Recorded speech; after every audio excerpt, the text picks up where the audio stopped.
Okay, hello and welcome to the Indonesianists, a podcast hosted by the Indonesia Project. Before we introduce ourselves, we'd like to start by acknowledging and celebrating the first Australians on whose traditional lands we meet today and pay our respect to the elders past and present.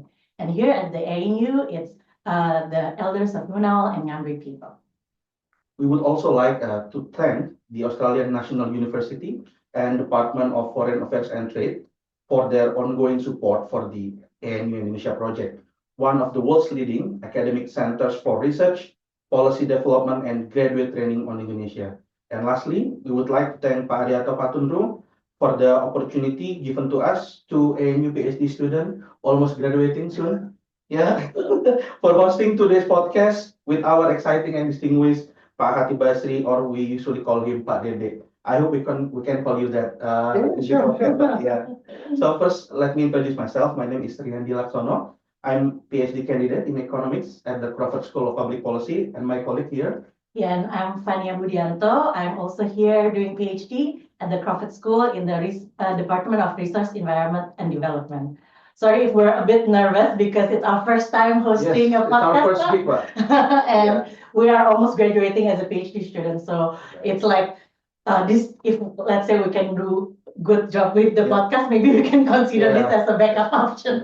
And probably can adding up your mark as well. Yeah, yeah, we can put it in our CV. Yeah, that's it. So today we will talk with you, Pak Dede, about your life, interests, influence, and career journey. So it's a bit of like light, hopefully a more light, conversation, not too, yeah. But before we want to start, want a bit of like ice breaking. We have like a trivia. We want you to choose only one out of two options, and hopefully the audience can get to understand more about you. So I'm gonna like mention two things, and you just choose one. Rendang or gulai tunjang? Oh, this is a tough choice. I think Gulai Tunjang, Oh, okay. Washington DC or Canberra? Canberra, Oh, nice. Fuel subsidy or cash transfer? cash transfer. Definitely. All right, my turn, Pak. Hmm. Kingsley or KFC? Oh, wow. I'm not a big fan of both. Probably I'll go with Kingsley. Okay. Would you rather live in the north of Canberra or South Canberra? Can you? In the north is around Dixon, Okay. And Watson, Lyneham, near the city, Okay, and in your South area. Canberra is more like a wooden, those in the southern South part southern of the part lake. of Canberra. I used to live in the north and also Oh, outskirts of the city in Queanbeyan. oh, So, Queanbeyan yeah, in so I was South. living in Queanbeyan when I was here. The place that the real people live in, you know. You can imagine. We're gonna talk about that. So in the north then, in the north, okay, yeah. The last one is tariff or quota? Got it. Tariff. All right, let's start from here. Okay, now we're gonna go back way back in time. We're gonna go back to your early years, and we want to know more about where you grew up, and what sort of, your fondest memory in childhood memories that still can make you smile today. Like like back in. Okay, that's a good card. Well, I was born and grew up in Jakarta. My parents, they both originally from West Sumatra. Yeah, but I was born and grew up in Jakarta. So I will call myself was like a Jakarta boy, a city boy. So I went to school in Trisula in area in Menteng, and then to the junior and senior high school at Canisius College. Yeah, In Jakarta. It's also around in Menteng. And I went to FAUE in Salemba at that time. So not in all my life in Indonesia, I've never been, went to school probably more than 5 kilometers around my house. Wow, Yeah, so so convenient. it's probably, yeah, and Jakarta at that time was still very convenient because no traffic, etc. One thing that probably influenced me a lot during my childhood, I was raised in a family that a discussion reading is very important. So I was lucky to to have a chance, for example, to have a discussion with my parents during every time during a dinner, and also at my house at that time, my uncle was living with us. My uncle, he was a man of literature, yeah, and also a film director. His name is Sani. Yeah. Yeah, that's why somehow I was influenced very much by him. And I was interested on this literature even until today, and also theater. So that's basically, the background. But from my dad, for example, we had a sort of like a regular discussion at the dinner. Usually he shared experience because he was working with the government. Yeah. So we had a chance to see various great leaders, yeah, all over the world, and something that really inspired me. So to me is that kind of what we call is diskusi makan malam, a discussion during dinner. That's something that really, have a very good memories to me. So did you always wanted, like when you were like having that kind of childhood, did you always knew that you want to, be in the government, be a minister? Is that your dream even when you were a child? Like, because Indonesian child, they will ask, what is your cita-cita? What's your dreams? Like, what did you say when you were that age? Like maybe like 8, 10 years old? Good question, because I think maybe the current generation, the younger generation, they have a better idea about what's their plan in the future. During my time, we didn't have enough information. Even I knew nothing about economics. I knew nothing about, this is simply just because just you follow your interest. So at that time, if you ask me, I didn't know. Yeah. And then I'll tell you this story later on. Even my decision to choose economics is only by accident. Yeah. So I didn't like this, the economic subject in the beginning, because to me is inhumane. It's really based on the cost benefit analysis. I was more interested on this literature, on psychology, on politics and theater, drama. I was thinking to go to the art school in Jakarta to study about drama. So but you're also very famous about your book collections and all that. Did you have your hobby of reading, loving books? Was it like really at the young age? And what sort of books that first get you interested in reading books? Do you still remember like how as you grew up, what sort of books that get into you? Thanks for asking this question, because when I was 5 years old, probably 4 or 5 years old, of course, I could not read, right? Because I haven't gone to school, still at the Taman Kanak-Kanak, we call it in Jakarta as a kindergarten. Yeah. So almost every night, my dad always sort of like read the book for me before I sleep. So I was so interested to know about all the story, but I could not read. So that is why I was so keen to read a book. So I was thinking that one day if I can read by myself, then suddenly be happy. So I did not need to ask my dad to every night to read a book. And the stories come from at that time was very famous, Winnetou. Winnetou is an Indian, how do you say? I don't know what's the title in English, but in Bahasa Indonesia we call it the Winnetou Ketua Suku Apache. So this is a story about the Indian America. It's about at that time was very famous. In that book was written by Karl May, if I'm not mistaken. Yeah. So that's the first book that I wanted to read. Yeah. I still remember some of the title. I don't know what's the title in English because it was in Bahasa Indonesia at that time. Is like Gunung Setan di Rocky Mountains, Lelano Estacado, something like that. And then I started to read the book about this Karl May's book about the American Indian. It's about 150 to 200 pages when I was at the uh, elementary school. Wow. Yeah, that's a Maybe, good book. elementary school, maybe first grade or second grade. Mm. Yeah, I started to. So it became a sort of like my routine, Mm. my habit, and then I collected books. So usually,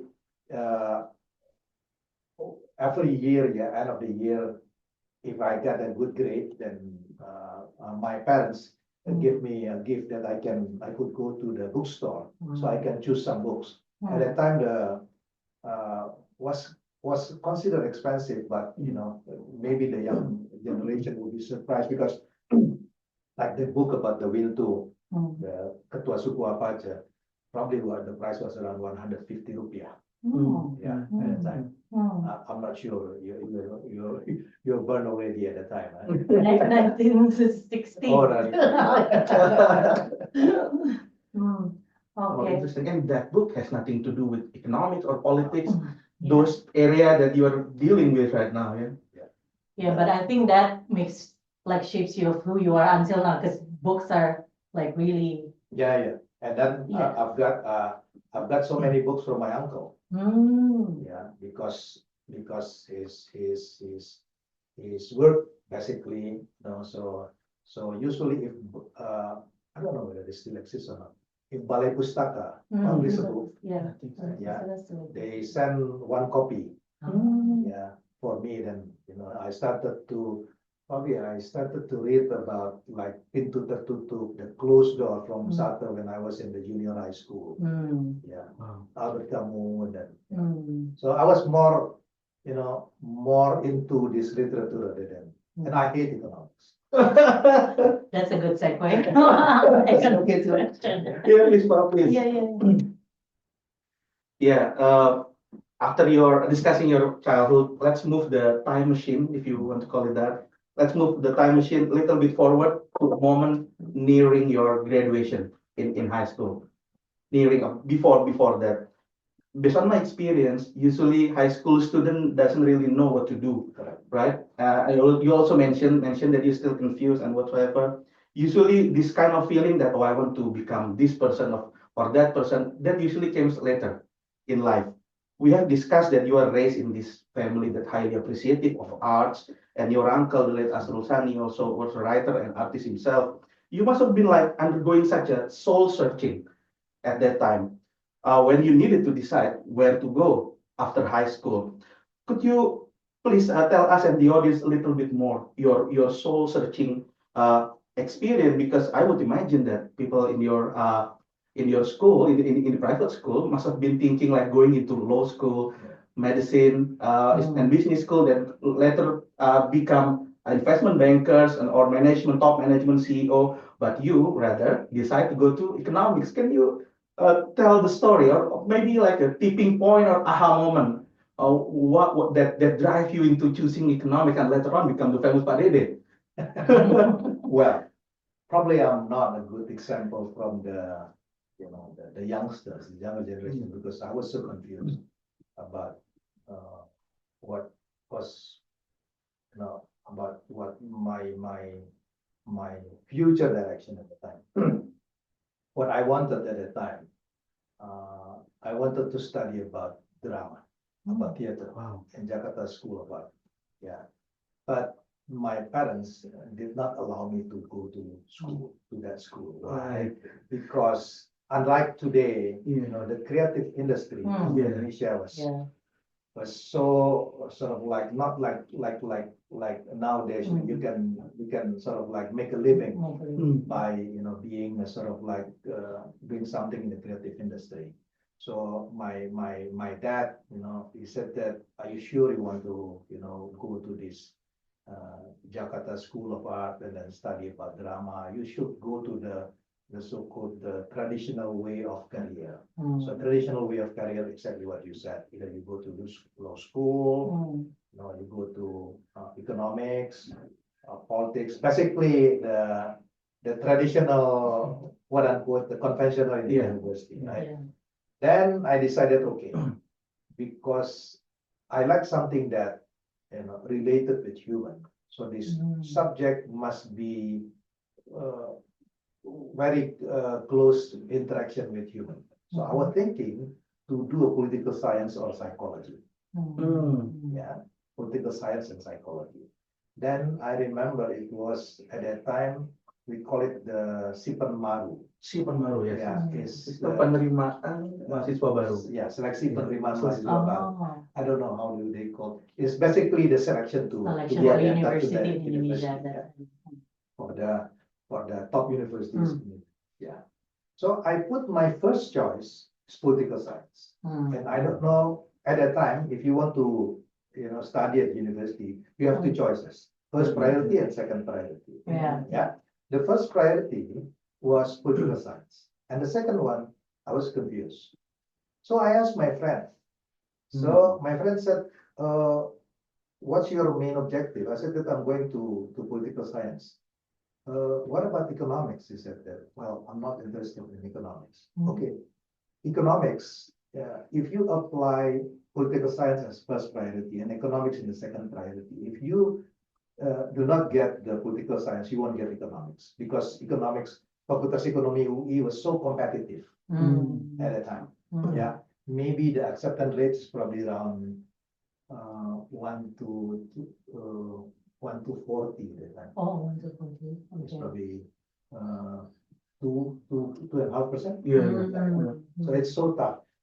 So he suggested me, why don't you put economics as top priority and political science as a second priority?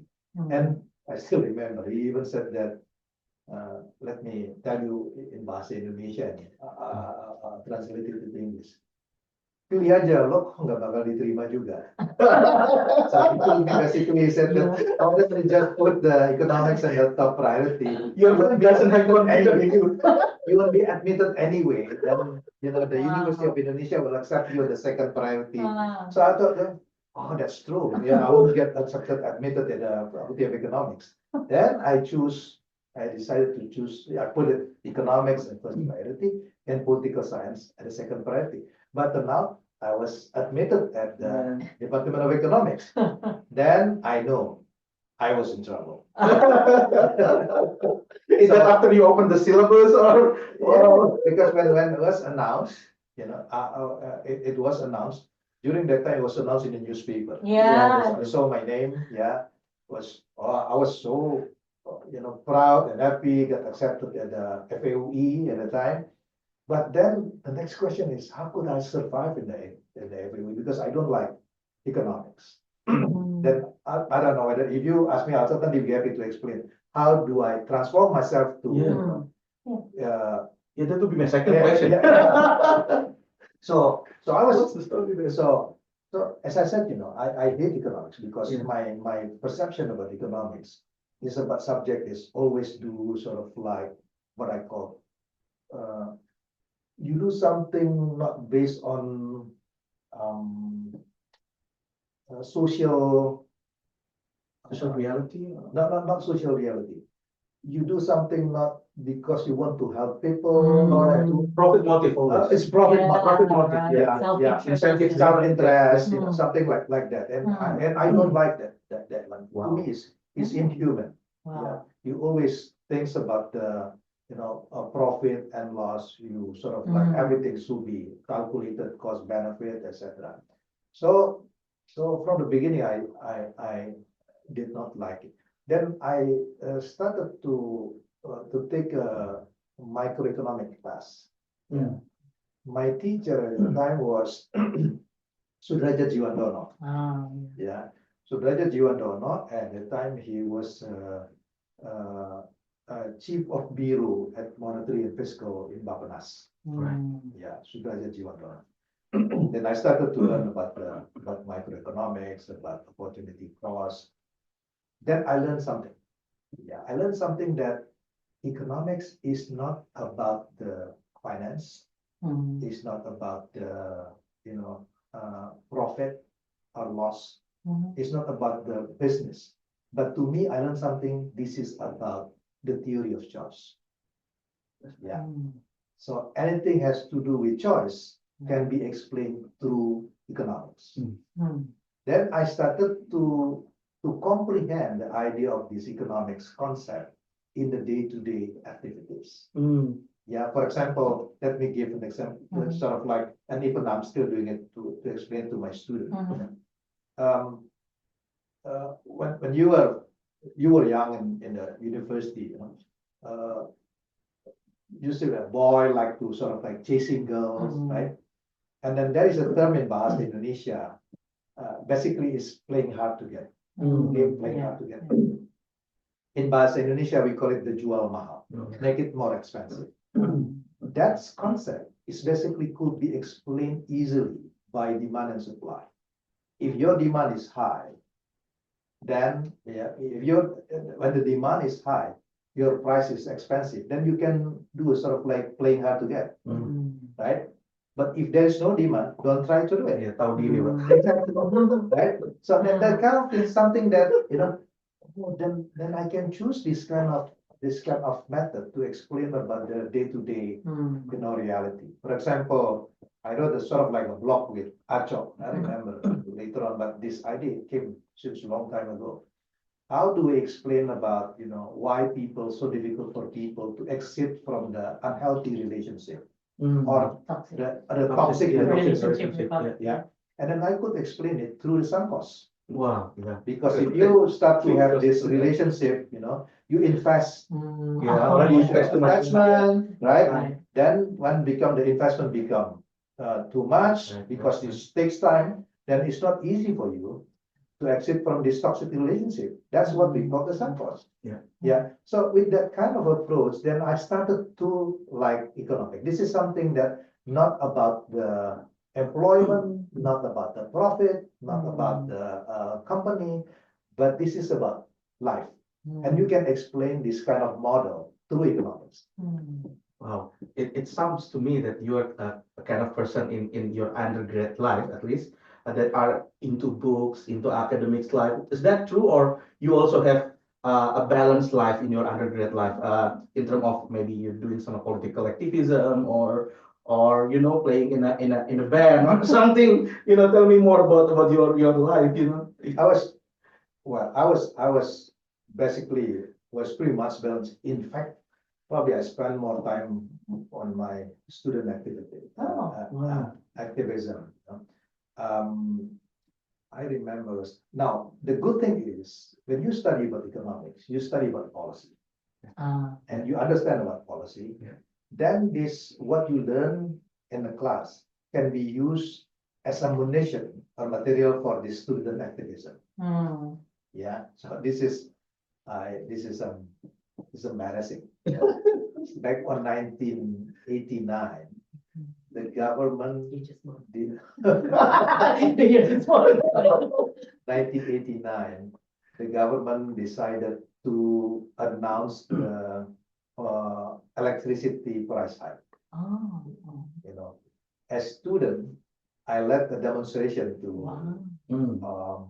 to Ministry of Mining and Energy. Mm. I remember the minister at that time was Ginanjar Oh, Kartasasmita. Ginanjar, yes. Yeah, Yeah. but because under the Suharto regime was Mm. so strict, everything, we did not dare to call ourselves a student from FAUI Oh. because otherwise, the government will ask the dean to Right.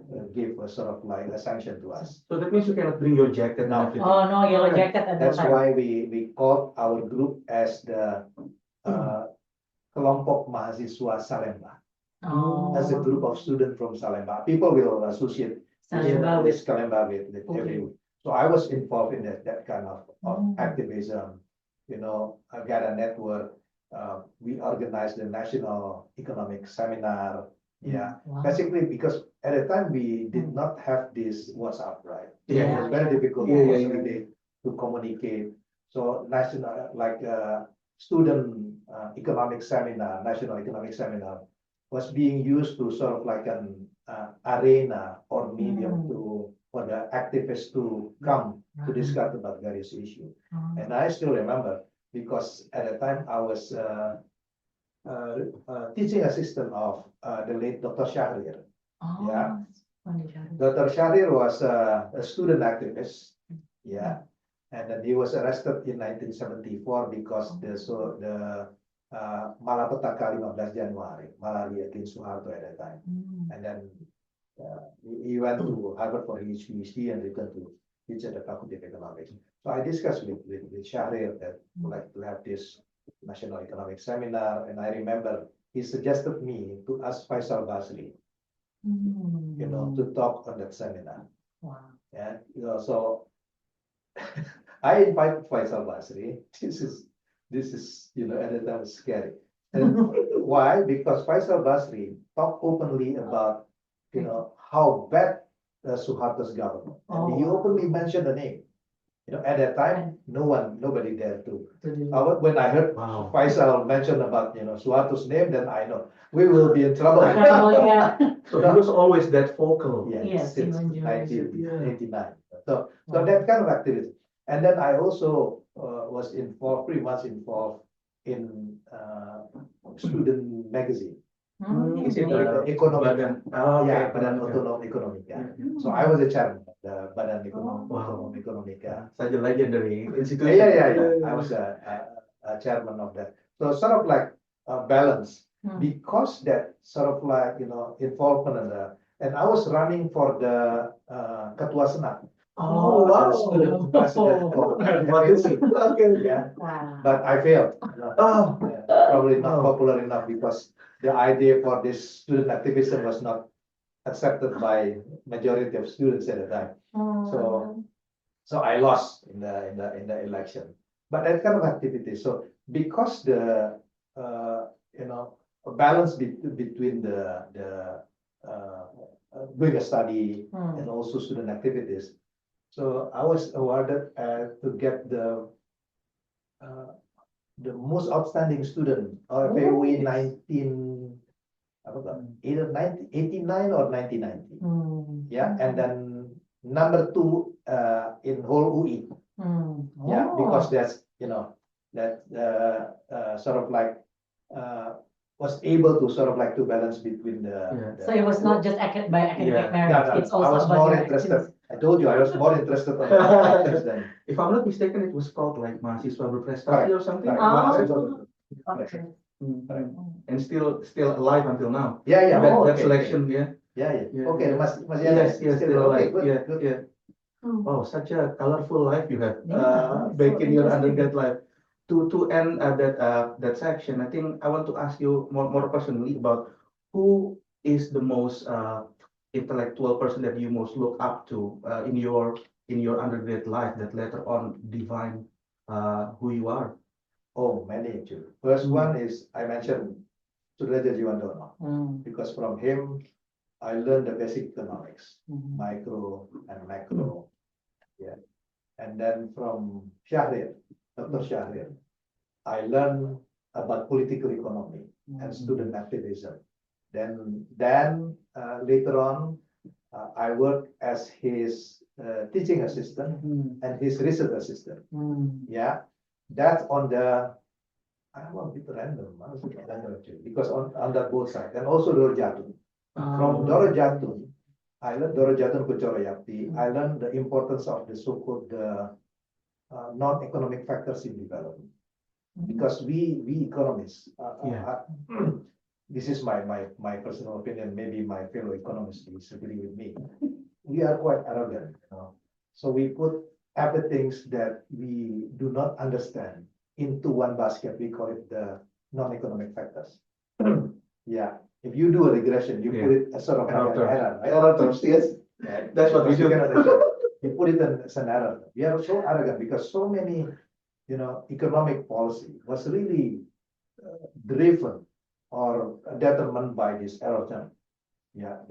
And then Doro Jatun sort of like inspired me about the importance of the economic history, about the culture, etc. So, and then on the methodology, on the subject itself, yeah, I was a student of Mari Pangestu. Yeah, literally, you know, I took her class, probably 3 classes, yeah, with Mary.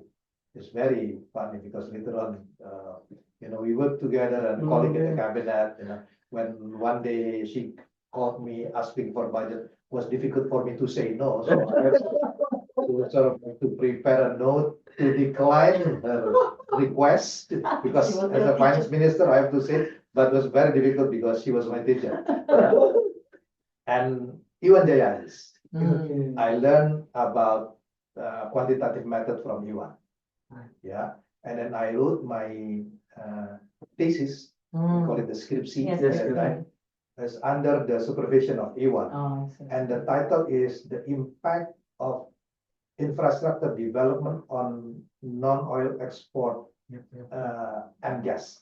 Was based on it was 1991, before people start to talk about this, the importance of infrastructure. And using, today now I'm embarrassed, I built the so-called supply side macroeconometrics model. Yeah, Sound fancy. yeah, with probably around 120 equations. Then I combine these supply side models with Iwan's model, then become the FAUE macroeconometrics model. Wow. Yeah, but after that, nowadays, I feel embarrassed, because, model is just to be used, not to be trusted. As you like to say, economists likes to make a joke always, all the time. Yeah. About that modeling. All right, now I'll give the time to Vania. to Okay, continue. so you've mentioned like your teachers, and at that time, we know like Indonesian economics, a lot of them goes to the US to study, but you choose to come to ANU and to Canberra. So I want to know, why ANU and why Canberra, what brought you here? Okay, again, this is not a good example. My life is sort of like so determined, so unplanned. So I was, at that time, was difficult to go to US because US stopped to provide a scholarship for economics, unless you want to choose a study on environment. Yeah, with this, at the time, I was not so interested. They will provide so-called AMINEF, Fulbright. They're focusing on the issue of this, like urban planning, environment at that time. So I was not interested. So I got the scholarship from, now the name is British Shipping. Oh, Chevening. Chevening, So I get the scholarship from Shipping award from British Council. So I decided to Go to you. go to UK. Oh. Yeah, but I met Mbak Mary Pangestu. Oh. Yeah, and also Anwar Nasution. Oh, I forgot to mention, but Anwar is also one of the important figure that in my intellectual career. Yeah, I learned so much about the monetary economics from him. So I met Mary Pangestu and also Anwar Nasution, and they both suggested me, hey, why don't you try to go to ANU? I know nothing about this. I only know ANU from the Indonesia project. Yeah, but the problem was I did not have the scholarship to go to ANU. And then Anwar Nasution suggested me. At that time, I wrote a piece already in Kompas newspaper. Yeah, and also I have a couple of pieces in the Ekonomi Keuangan Indonesia, Economics and Finance, the journal. Oh, the famous EFI. EFI, Economic Finance. Yeah. So he said that why don't you write a letter to Peter Macaulay, the late Peter Macaulay. Yeah, I didn't know Peter. Yeah, I didn't know Peter. He was at ADB? He was an ANU. executive director at Asian Development Bank. Yeah. Then I wrote a letter to Peter. I introduced myself, explained about my background, and I sent my piece. Some of the, my writings. I didn't expect anything because I got the, the scholarship from British Shipping at that time. And I remember I received a DHL sort of like DHL package. DHL package from Philippines. At the time, headquarter of from Philippines. So when I opened it, a letter from the Asian Development Bank. It's a letter from Peter Macaulay. He said that we are very interested to to give a scholarship to you. Wow. Yeah, at that time, oh, I forgot to mention this. At that time, already accepted in the at ANU on the Master Accelerator. What's the so-called? I don't know whether this program is still there. The so-called the accelerated master. So only 1 year. Okay. Instead of at ANU. Yeah. At that time NCDS. NCDS. Development NCDS. study something? Yes, yeah. CDS is probably now it's become crap. Yeah, probably. I always confuse with the structure of Yeah, that's- So with the NCDS, Uh, I accepted, but I did not have the scholarship. scholarship. So I wrote a paper and he said that we'll certainly be happy to provide a scholarship to you. Yeah. Then I have to choose, right, between going to UK Okay. or to Australia. The challenge with the UK, I have to do a sort of like an English coursework every morning at 7 a.m. To me, that's against the human right. Okay, okay. That's against the human right. Wake up, Wake up having at this 7 a.m. to be in the British Council. It's Oh. against. Then I sort of like send a letter of resignation. Then I get accepted the scholarship from the ANU, and then I decided to come here. Oh. The rest is history. Oh, yeah. But so you came from Jakarta, and first time you came, was it like, was Canberra? That was the first time when you start? Oh yeah. Yeah, and I always call it Jakarta is city without plan. Canberra is a plan without city. oh, yes, yes, you said it. Yeah. So that was you arrived in 1996? 1994. 1994. Can you maybe tell us a little bit, like, what was Canberra like back then? Like, can you describe it? What was your impression, and how was your life So, back then? why, if there is a sort of like traffic accident, this will appear in the nation of yours. Because there is no activities. I was joking. Okay. Sort of like telling, but they're making a progress, no? At least they have Yeah. the Uniqlo, right? Yeah. That's Oh, sort of I'm like, very proud. Yeah, that's right. Uh, That's right. so it was very quiet, very quiet Very quiet. city, and you said you lived way in Queen Mea? no, well, when I did my Uh. master, I stayed, I don't know whether it still exists, Fennel Hall. Yeah, Oh, I yes. think still exists. Yeah, Fennel Hall. Then I moved to Burton and Garden Hall. On Yeah. campus as a Campus. master student. Yeah, as a master student. Then when I did my PhD, I finished my master back in 1995. Then, I wrote a paper, joint paper with Hal. Yeah, with Hal. And then Hal offered me, if you want to do a PhD, I will be, happy to be your supervisor. It's an honor for me. And definitely I said, yes. And then, so I applied for the scholarship. Then I went to the, at that time, the name of the school is Arespas. It's a Arespas, school of Asia Pacific Studies. Yes. Yeah. And then I start to write the good thing was I took all the compulsory PhD course when I did my master. Already for the So I 1 did, year. yeah, so I did microeconomic, theory A, yeah, macro, econometric techniques, what else? Something like that, I forgot. Yeah. So I finished all of this. So when I started my PhD, I can start with my, writing a proposal and working with Hal. So I was so lucky again, of course. Hal is one of the very Yes. important, Yeah. figure that influenced my career.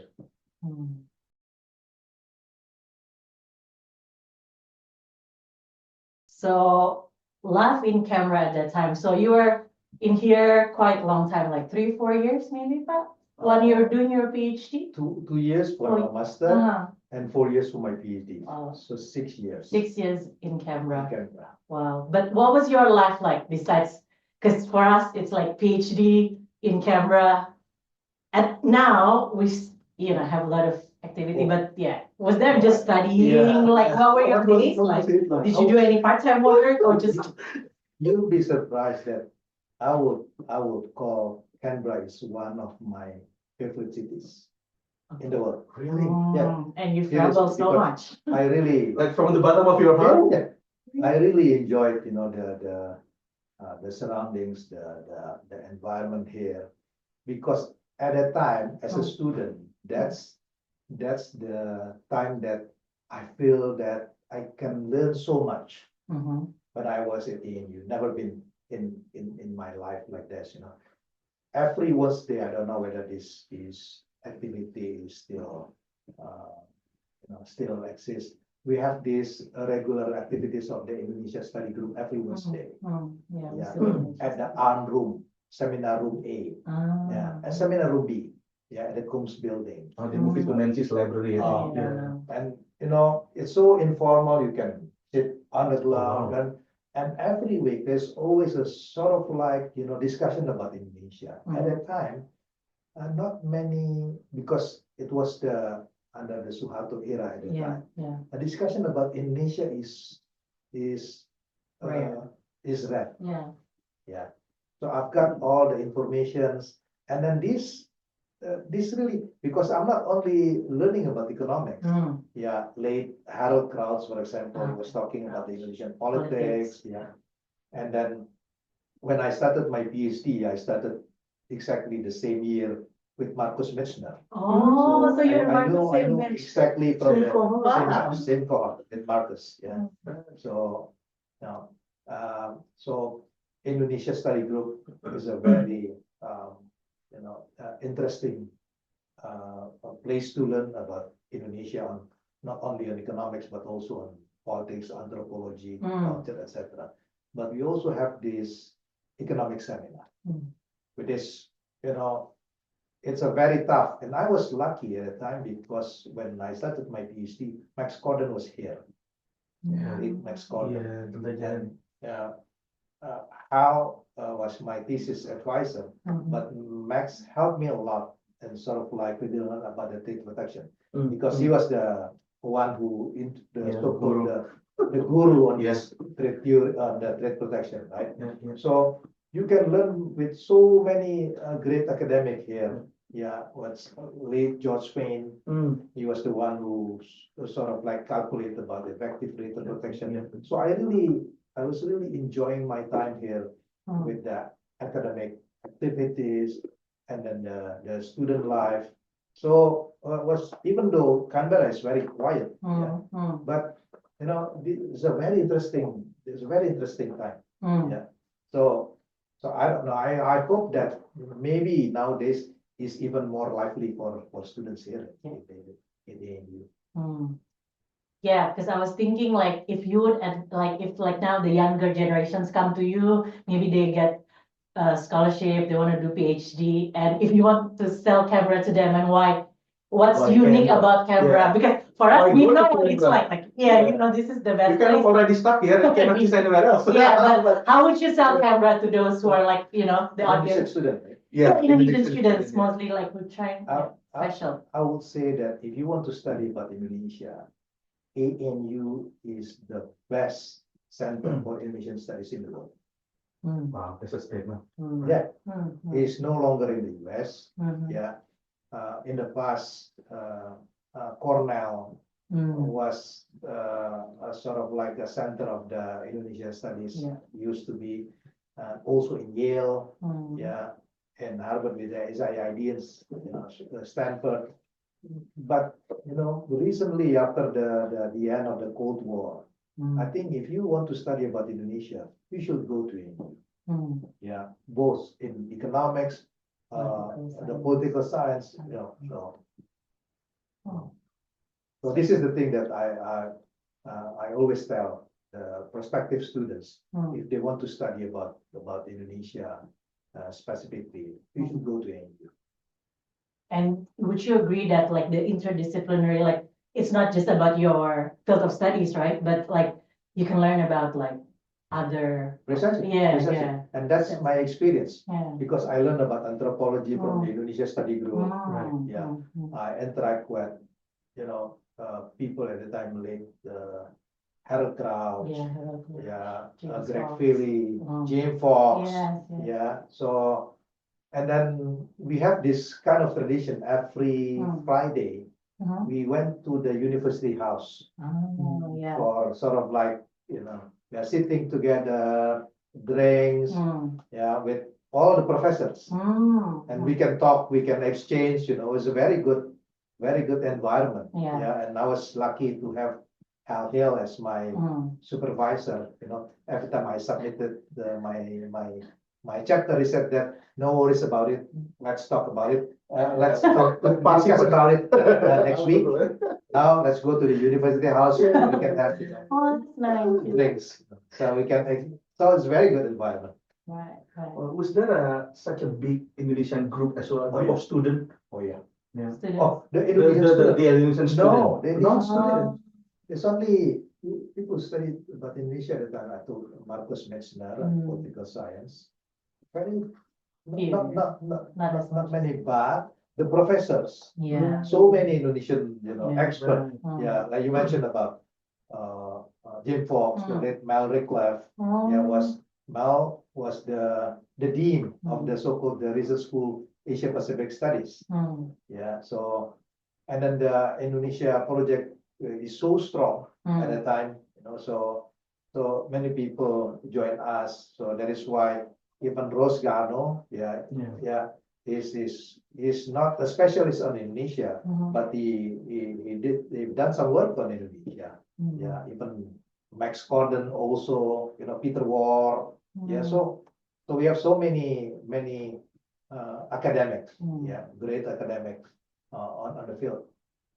Wow. Yeah, so that was your fond memories and Yeah, yeah. next I ANU can in only Canberra. imagine. Yeah, like really a place to learn and just explore your. Which is all legendary. Yeah, Legendary name. yeah. But were you stressed? Was PhD time stress for you? Because you sound like me. Let me tell you this story.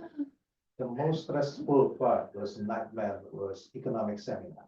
That's so true. Well, still. That's so true. Yeah, still. You mean the economics PhD seminar, right? And I remember because my thesis was on the trade protection. Yeah. Employing this Grossman and Helpman model. Yeah. Yeah, about the protection for sale and sort of like adapting for the Indonesian case. Yeah, putting the role of the crony capitalists, etc., is more in the political economy. And I use the geometric techniques. Yeah. I remember on the one economic seminar, Adrian Pagan was there. Oh, it's the Bruce Pagan test? Yeah, the Bruce. Yeah, I took a econometrics class from both. Yeah. Bruce and Trevor Bruce and Adrian Pagan. Yeah. So it was an economic seminar. I presented my paper. Yeah, and then he criticized me, saying that my methodology, my method was wrong. Yeah. So I said to Adrian at the time, I just follow what Gujarati stated in his book. Yeah, the modern Gujarati. Yes, the econometrics textbook. Yeah. You know what Adrian responds to? Gujarati was wrong. that Gujarati was wrong. And then, so I asked him, what will be the solution then? And he said that I haven't really thought about it. So how you solve this problem, because he showed to us that there's something wrong in Gujarati's method related to that. But Pagan, Professor Pagan, hasn't found a solution to it. So how could I sort of like resolve my problem? So I talked with Hal and he said that, don't worry, Dede. You are just a consumer. You're not a producer. This is not your, you're just using, as long as you put the reference, then it's not your, can you imagine? You have to debate with Adrian Pagan about econometrics at that time. Wow. And that paper is a very popular one. I read that paper, as a matter of fact, the 1996 paper, right? Political economy of manufacturing protection. Around the same time of the Grossman and Helpman protection for sale paper. Very famous one. It means Pak Dede is pushing the And I was lucky because last April I had lunch with Elhanan Helpman. Oh, I told him about my thesis. what that was like? Did you tell him what you He even asked me, how do you adopt this kind of model for the case of Indonesia? So I explained to him about this, putting this dummy variable for the crony. So Indonesia is a very interesting laboratory if you want to do a study. Yeah. Mm, mm. Yeah, unfortunately, it's quite underrepresented, Yeah, right? In the big economic Correct. journal. Yeah, so Yeah. when I had lunch with Helman, for example, I explained. Mm. He said that this is really a very interesting, doing the political economy. So you can imagine if anyone would like to doing a PhD, Yeah. you come to the center that could provide the best knowledge. Mm. It's like ANU. That will be the, the perfect environment to do so. Yeah, that's all right. Yeah. Well, now I think I want to again shift a little bit forward.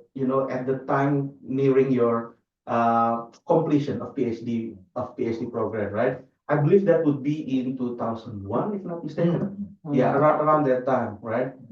I already said to Pak Aco, oh, well, thank you for inviting us to host the interview. We would love to pay just to, just to hear about your advice, because we are also waiting, in anxiously, looking to our future. What was it like for you, a young graduate, back then in 2001, having this, so-called like sophisticated model, like Grossman-Helper model and everything, in 2001 wanting to contribute to Indonesia's government. I wonder what was the thinking process was like for you, because if I'm not mistaken, just a little bit context, you're not a civil servant, right? No. At that time, and also not a docent PNS, also not a SOE staff. So you must have plenty of option for you at your disposal. Yet you choose go to the related to government policy, be there and contribute to the policy discussion.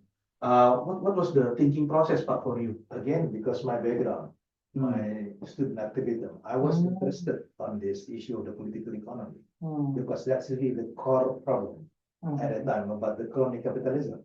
Right. That's Suharto era. basically the Suharto era. Yeah. Suharto's family, how the trade policy, was defined. Yeah. And then that's really was a lot of political economy stuff. And then my PhD thesis shown that the decision on this trade policy since 1985, because that the data available to 1995 was mainly driven by the crony capitalists, the political connected. Yeah, so that's what I said. Government is very bad at picking winners, but losers are very good at picking government. Yeah, so that's basically the reason. And to me, this is a very fascinating, because I could combine my interest on the issue of this politics and also in economics.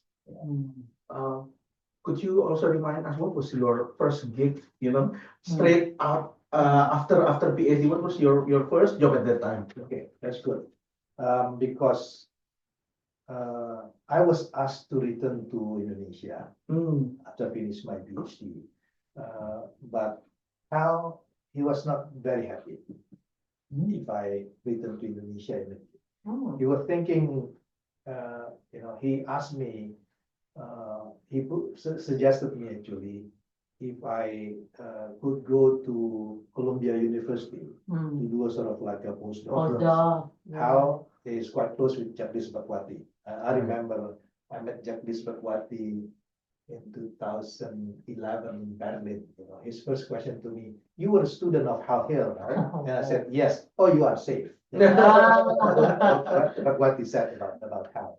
So Hal suggested me to go to Columbia to do a postdoc applying, but I was asked by LPAM, the Institute for Social and Economic Research, to return to Indonesia to take a job as the research director.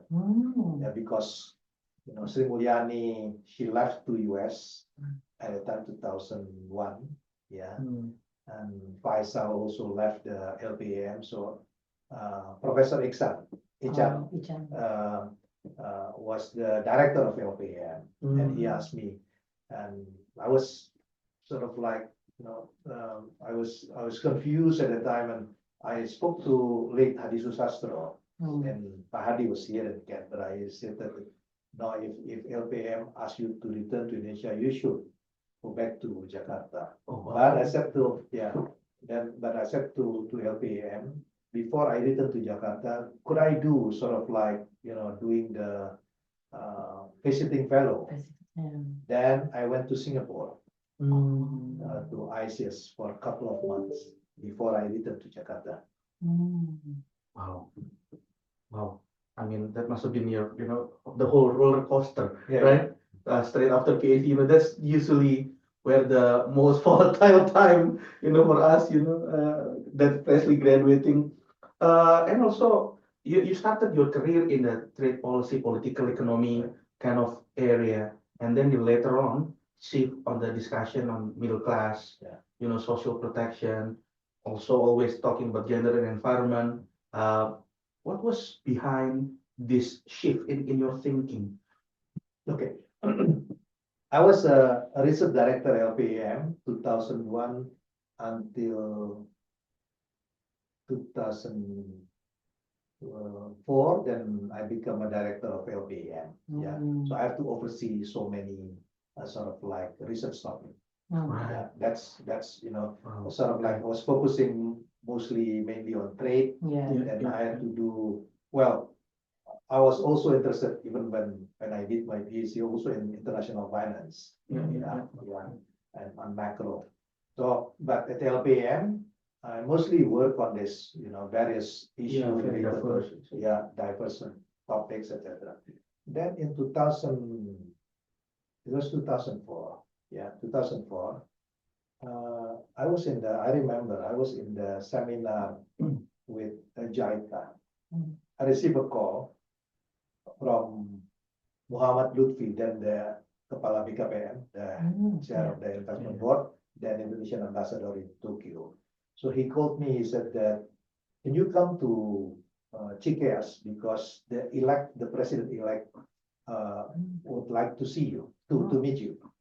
So, I went to Cikeas to see president-elect at that time, as become a president, and been inaugurated. So I met Pak SBY, and then he said that I know you by reputation because we didn't know each other because he reads regularly my column in Kompas. So every Monday I have my column in Kompas in the front page about the analysis economy Indonesia. Yeah. So he asked me, would you like to, or are you willing to help me on the transition period? That's I started to get involved on the economic policy. Yeah. So I provide a sort of like a briefing sheet for the president-elect. We discuss, every morning about some issues. Then, I started to get involved in policy. Yeah, because at the time, what I have in mind is, in my mind was, I was loaned by university to help the government. After I finished my my job, then I should return back to university.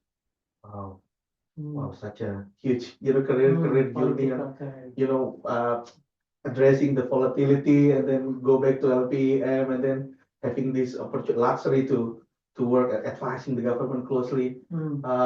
That's a lot of lesson to be learned there. So I think I will give time back again to Vania. What was your most challenging role, Pak? Was it I'm just curious, like, was the Ministry of Finance most challenging period? If you look back on your career. Well, living as an academic is a wonderful life. Really wonderful. Really? Why? Because you really work based on your ideal. Right. Yeah. Sure. Yeah. But one thing I learned when I joined the government, we are not living in the first best world. We are living in the maybe third best world, run by the fourth best bureaucracy. Yeah, and that's the reality. We cannot complain on this. That is why I keep, quoting what Jean-Claude Juncker said. We all know what to do. We just don't know how to get reelected after we've done it. Yeah. So in the academic world, you are living in the ideal world, right? So you can put everything. But in the policy world, you are constrained by the reality, economic, political constraint, various interest group, vested interest, culture. So if you put it in sort of like a production function, talking as an economist, production function, your isoquant is to produce good economic policy,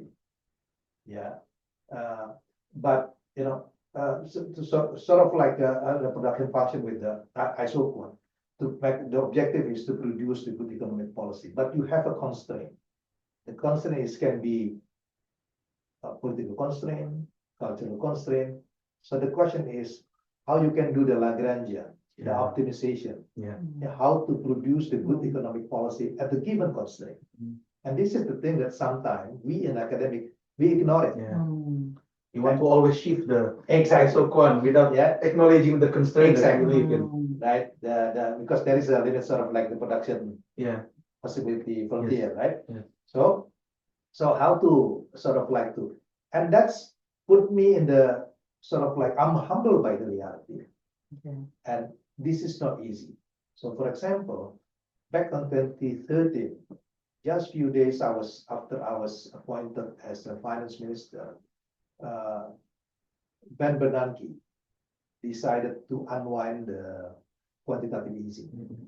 So many countries in emerging developing economies experience a collapse in the financial market. That's what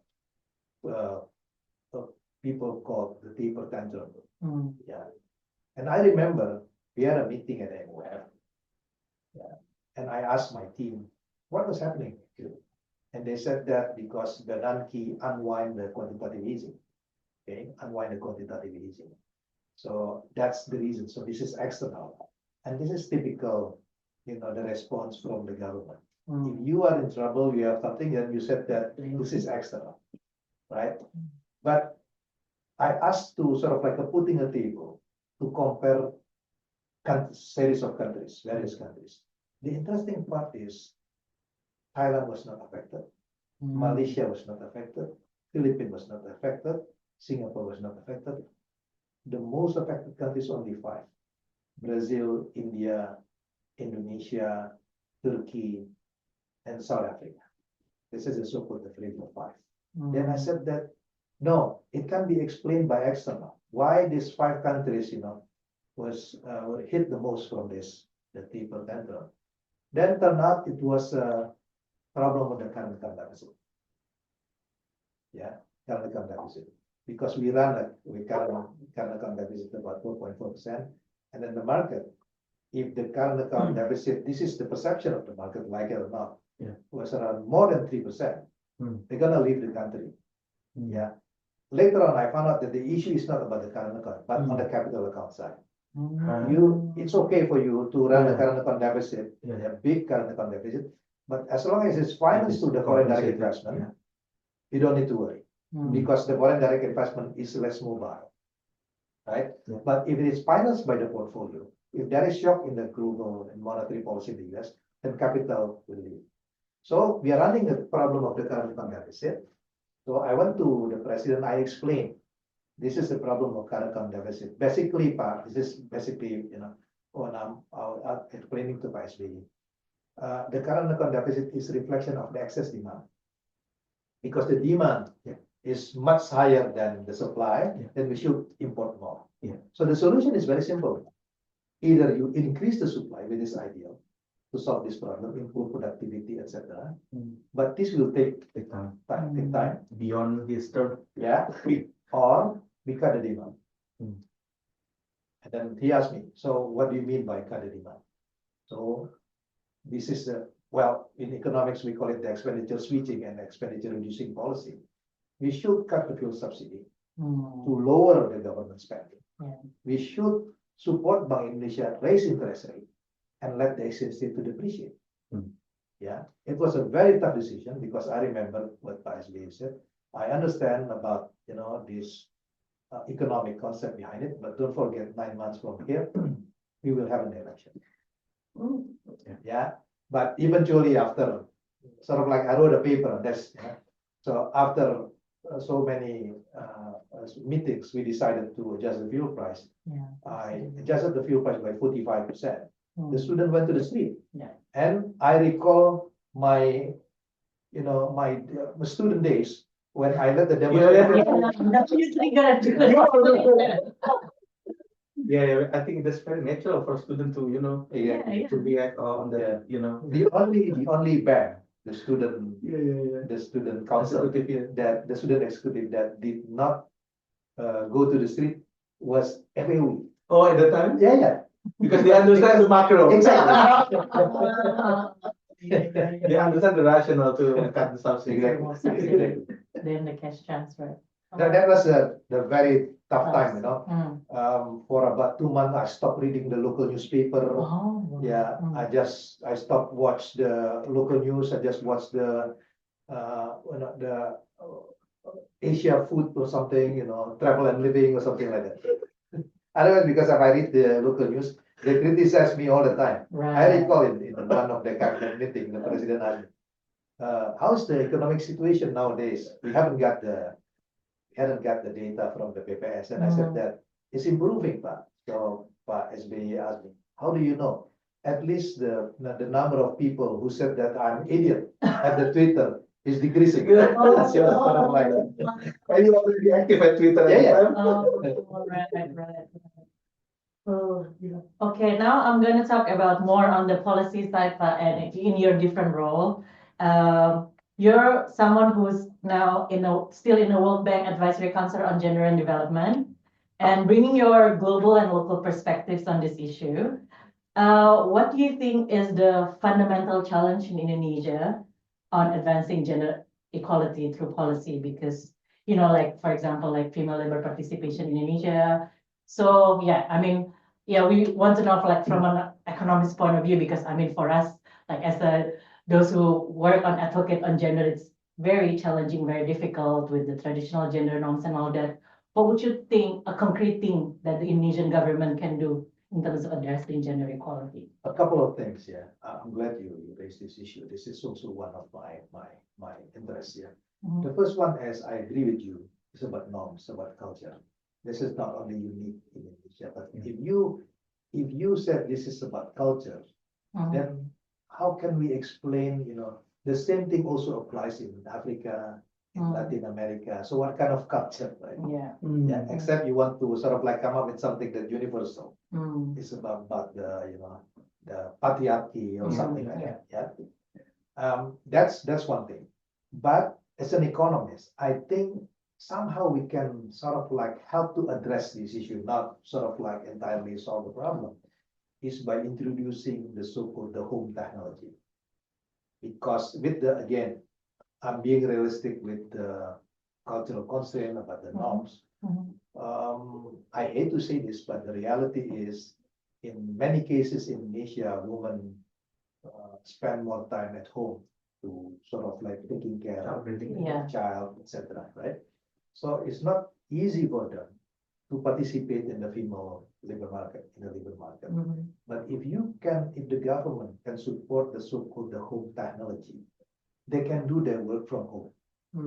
So I think I can see the sort of like, I'm more optimistic after the COVID that, women can participate more, because now you can borrow money. Yeah. Through the various, I'm talking about from the positive side, not talking about the illegal pinjol, yeah. But this provide the sort of like could help the financial inclusion. And this financial inclusion could provide an opportunities for women to participate in the labor market. Doing, I don't know, some trading or involved in activities. And also with the home technology, they can learn something. Yeah, about the tutorial to the YouTube about something, so they can do their job from home. So they stay at home, taking care of their family, but at the same time they could participate. So this role of this, and then also technology, for example, with the electricity, improvement of the infrastructure at home, this will make the burden for women to become less and less. Because otherwise, if you have to go to for firewood, for example, it's gonna take you, I don't know, Domestic. many hours domestic, right? Yeah. But with the technology, you can be more efficient and allocate more time on to participate in the labor market. And then the government can do a lot of things on this. For example, government could provide the sort of like the childcare in the office. So if they have to, bring their kids to the office, there is a sort of like in Australia you call it the daycare, the childcare, right? So this will incentivize women to go into the labor market. Maternity leave, that kind of things. I think that's also something that very important, and also with the scholarship. With the affirmative. To provide the chance and opportunity. So I can see, sort of like many various ways, for the government to get involved, to boost, to sort of like to support women to participate in the labor market. Yeah, especially now they call it the care economy has been like a new priority. But that means the role has to play a role. The state has to play a role in terms of investing in. There's a huge market failure, I think. Exactly. Where this is the scenario where government can intervene productively. Precisely. Because the externalities, right? The positive externality that could come out from more participation of women. I think that's a very, very important point to talk about. And to end the discussion, we obviously all noticed that now you've been appointed as a Dewan Ekonomi Nasional, then, right? For many observers, then is a bit different with the Kane approach under Jokowi, because in Kane Komite Ekonomi in the Industri Nasional, it's more like also a lot of people coming from business sectors in Kane, but in then it's more like Ken in Pak SBY, and also then also back at the time of Gus Dur, I think the name is then as well. Right, and you are there with along with other superstar economics as well in the field, Bumari and Pak Arif Ansari Yusuf. People already joke like, wow, now Berkeley Mafia changed into any mafia. I just want to understand a little bit more about what is the expectation of Pak Prabowo and Pak Luhut for you. What kind of role that you will be playing there, because we understand that Pak Prabowo is very insisting on the 8% growth target. We know that this is something that a lot of work needs to be done, into putting this 8% target into real and concrete policy plan. We just want to understand what is your role is in the den, and is part of it also articulating this 8% or even more than that? Thank you for asking this. First, I think just to sort of like to give a sort of like perspective for the audience. In the US, they do have the so-called the National Economic Council. During the Obama, it was chaired by Larry Summers. But the role of the National Economic Council in the US was more like coordination from the line ministries, and also they coordinate in the White House. But the then Indonesia is not the one like in the US, because we do have Menko already. Menko. Otherwise, there will be a redundancy. It then play a role like the National Economic Council in the US. So the role of that, it's probably quite similar like the Council of Economic Advisors in the US. Council of Economic Advisors. So if you recall, maybe Laura Tyson, I don't know who else in the US that involved. So the role is to provide an advice, to the president on the various issues, including strategic issue, and also to give the second opinion. About. So I can imagine that like ministries, they are maybe very busy with the routine activities. I was a finance minister, and I could imagine that it's not easy for us to make a distance, because all the problems are always, troubleshooting. Exactly. So it's sort of like a provide a second opinion and then provide an advice for the strategy. That is why Dan reported to the president. So after the inauguration, we had a meeting, it's about 2.5 hours with the president to discuss about the various issues, including you mentioned about this issue of this middle class. Yeah. Now, let me touch the issue about the 8%. I think as a government, you need to achieve, you have to set the target. Yeah. And I would say that this is my sort of like, quote unquote, my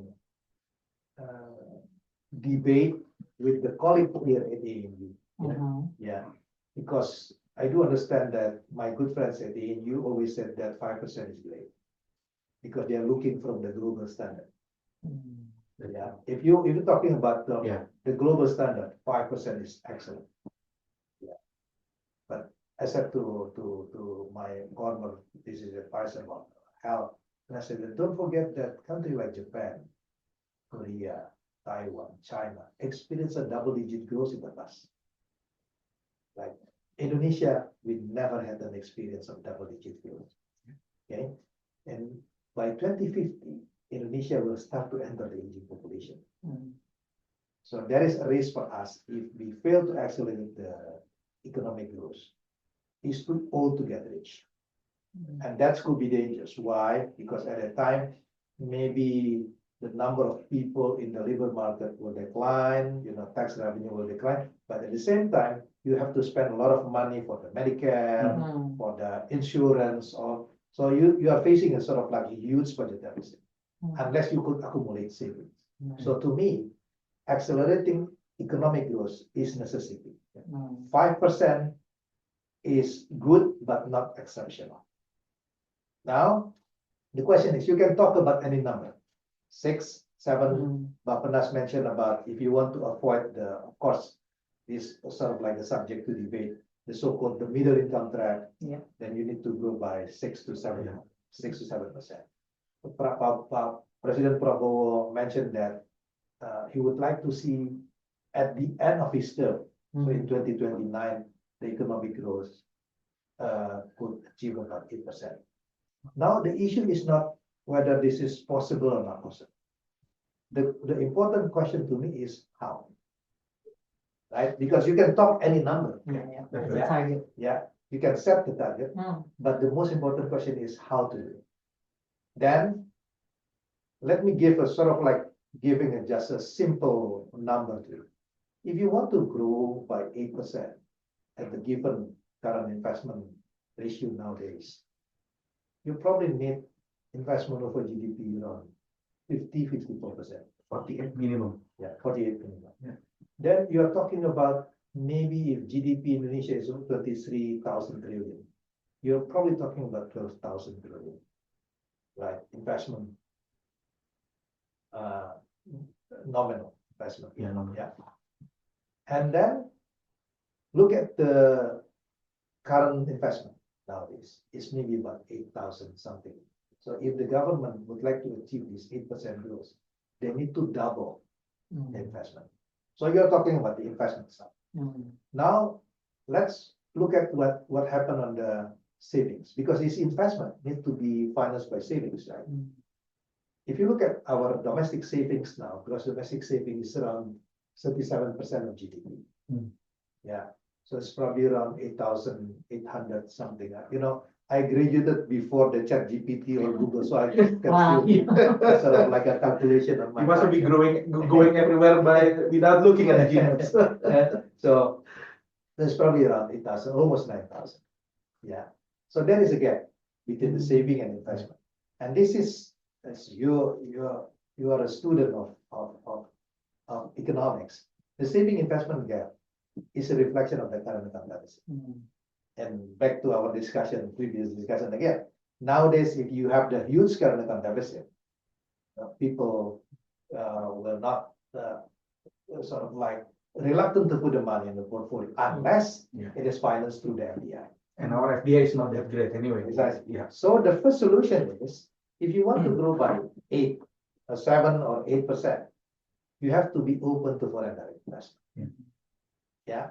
And I can see these opportunities nowadays. with the result of the election in the US. Trump will impose 60% tariff on China.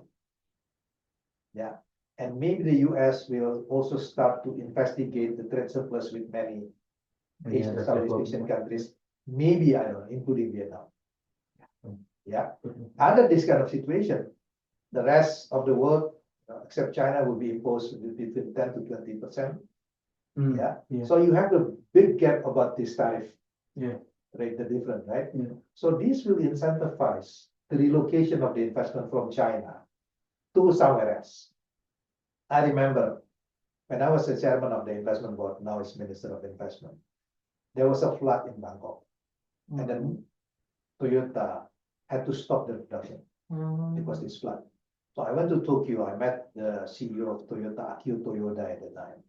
So I tried to convince him not by saying that Indonesia is great, and I said that I understand that so many issues with Indonesia, but you need to diversify your risk. You cannot just put your production base in Thailand. Then you need to diversify. That's the reasons why Toyota decided to put the production base in Kerawang. Not because we are doing great. So my point is, Indonesia is maybe one of the least unattractive countries in the world, not because we are doing great, but because the other part of the world are in trouble, right? So you should take these opportunities. Yeah. So if we improve the doing business, bureaucratic hurdles, do the economic deregulation, then you invite this foreign direct investment to come to Indonesia on the export-oriented sector. Yes. Why? Because 50% of the current account deficit was contributed by profit repatriation. If you put it in the domestic market, you get a revenue in the rupiah, then you pay the profit repatriation in the US dollar. Then there is a risk of the currency mismatch. But if this go to the export-oriented sector, then naturally has. So Indonesia should be a production base for the world. Yeah. I'm not talking about the huge domestic market because it's probably, not many people will be surprised with it. The number of the subscriber of Netflix in Indonesia is much smaller compared to Singapore because the purchasing power. Yeah. So we should use Indonesia as production base with export oriented. That's one of the strategy, right? And supported by the FDI. The second aspect is to improve productivity. Yeah, because if possible, you use the lower capex to produce the same output.